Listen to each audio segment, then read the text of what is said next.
कान्हा, जिनका नाम स्मरण करने मात्र से मनुष्य को परम मोक्ष की प्राप्ति होती है, जिन्होंने हर कष्टों से अपने भक्तों की रक्षा की, जिन्होंने केवल प्रेम के लिए दुर्योधन के घर के 56 भोग को ठुकरा कर विदुर जी के घर केले के छिलके खाना स्वीकार किया था, जिनके बारे में यदि वर्णन करने बैठे तो पूरी उम्र ही कम पड़ जाए, जो परम ब्रह्म ईश्वर श्री हरि विष्णु के पूर्ण अवतार हैं, उन्हें श्री कृष्ण को प्रसन्न करने के लिए 56 प्रकार का भोग लगाया जाता है। क्या आपने कभी सोचा है कि उन्हें 56 भोग ही क्यों लगाए जाते हैं, इससे कम या अधिक क्यों नहीं? चलिए जानते हैं। दरअसल इसका रहस्य छुपा हुआ है श्री कृष्ण से जुड़ी हुई एक कथा में। तो चलिए गोता लगाते हैं श्री कृष्ण के कथा रूपी समुद्र में। मित्रों, श्री कृष्ण की कथा कहने या सुनने मात्र से ही इस भव सागर से मुक्ति मिल जाती है और कई यज्ञों का फल मात्र एक कथा सुनने में मिलता है।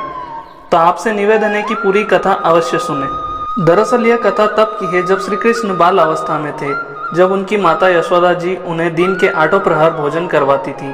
उस समय गोकुल में इंद्रदेव की पूजन की तैयारी चल रही थी।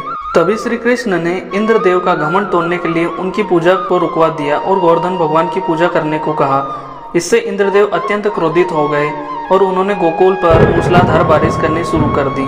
तभी गोकुल वासियों को इस बारिश से बचाने के लिए श्री कृष्ण ने गोवर्धन पर्वत को अपनी उंगली पर उठा लिया। उन्होंने लगातार 7 दिन तक पर्वत को अपनी उंगली पर उठाकर रखा।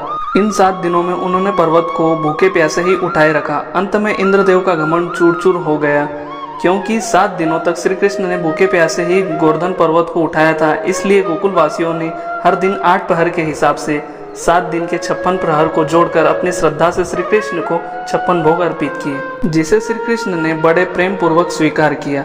56 भोग में गोकुल वासियों ने नाना प्रकार के व्यंजन बनाए थे और श्री कृष्ण को खिलाए थे। इसलिए कान्हा को 56 भोग अर्पित किए जाते हैं। लेकिन इसका तात्पर्य यह नहीं कि श्री कृष्ण को केवल 56 भोग से ही प्रसन्न किया जा सकता है।